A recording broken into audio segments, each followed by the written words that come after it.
একদিনে দুইটা মুরগি কী জন্য রান্না করলাম আপনাদের সাথে আজকে শেয়ার করব।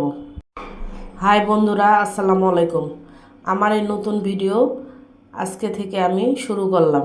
আপনারা সবাই আমার পাশে থাকবেন, ঠিক আছে? Blog video. এই তো আজকে দেশি মুরগি রান্না করব।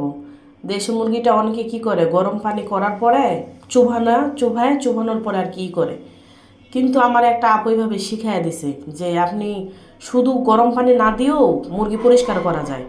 তা আমি কই ঠিক আছে। পরে একদিন চেষ্টা করলাম, দেখি না সত্যি সত্যি গরম পানি ছাড়াই মুরগিটাকে আমি পরিষ্কার করে ফেললাম। মানে কষ্ট খুব, গরম পানি দিলে একটা ভেজাল না, গরম পানি করো, চুভাও, আবার করো। তাছাড়া যদি গরম পানি ছাড়াই পরিষ্কার হয়, তারপরেই তো ওই আপুটার বুদ্ধি কাজে লাগে সব কিছু আজকে ওইভাবেই করলাম। করার পর মুরগি কাইটা কুইটা নিয়ে আসলাম যে রান্না করব। তারপর এখন দেশি মুরগি খাবে মেয়ের বাবা, আর মেয়েরা খাবে ব্রয়লার মুরগি। কি একটা ঝামেলার মধ্যে পড়লাম বলেন তো। আপনাদের ঘরেও এরকম হয় নাকি? কমেন্টে জানা যাবেন, ঠিক আছে?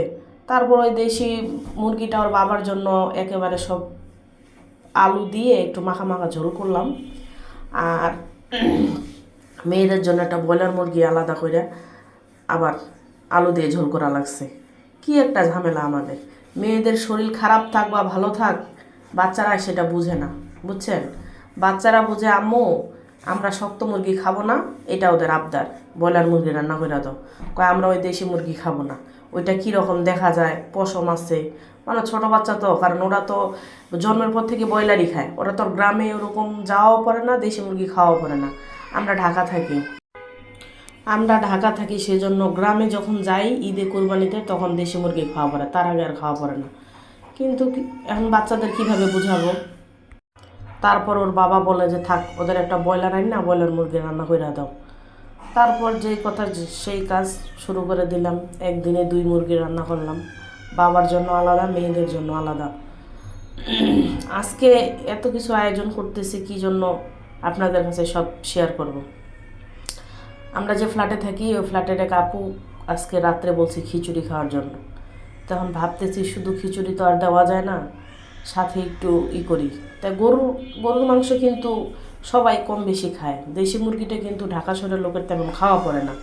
সেজন্য ভাবলাম কি যে থাক, গরুর মাংস আনবো না, আজকে দেশি মুরগি রান্না করি, ভুনা করব আর খিচুড়ি রান্না করব।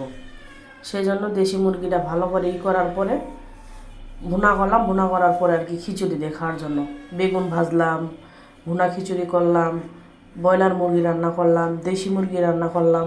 একটু ভর্তাও বানাইতে চাইছিলাম কিন্তু পারলাম না, আমার একটা ছোট বাচ্চা আছে, তাকে নিয়ে আর পারলাম না। বুঝিনি তো, ছোট বাচ্চা যাদের ঘরে আছে তারা বুঝেন একমাত্র যে বাচ্চাদের কি জ্বালা ছোট বাচ্চা থাকলে।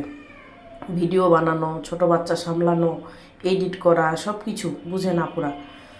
এখন এই তো আমার ইউটিউব চ্যানেলের নতুন জার্নিতে আপনারা সবাই একটু আমার পাশে থাকবেন, লাইক কমেন্ট করবেন, আর আমার জন্য একটু দোয়া করবেন। আমি যে আশা নিয়ে এই পদে আসছি, আমি যেন সফল হতে পারি খুব তাড়াতাড়ি, ঠিক আছে? অনেক সময় দেখবেন কি পর মানুষ অনেক আপন হয়ে যায়, আপনের চেয়েও বেশি উপকার করে, ঠিক আছে? উপকার করছে সেই জন্য খাওয়াচ্ছি তা কিন্তু না, মানে এমনি বললাম কথাটা, যে কিছু কিছু মানুষ আপনের চাইতেও পরের চাইতেও খুব আপন হয়ে যায় পর মানুষ, কিন্তু আসলে কি আমরা সবাইকে সেটা সম্মান দিতে পারি না। এই তো আমার ভিডিওটা আজকে এখান থেকেই শেষ করলাম। সবাইকে আসসালামু আলাইকুম। সবাই আমার পাশে থাকবেন, দোয়া করবেন। আল্লাহ হাফেজ।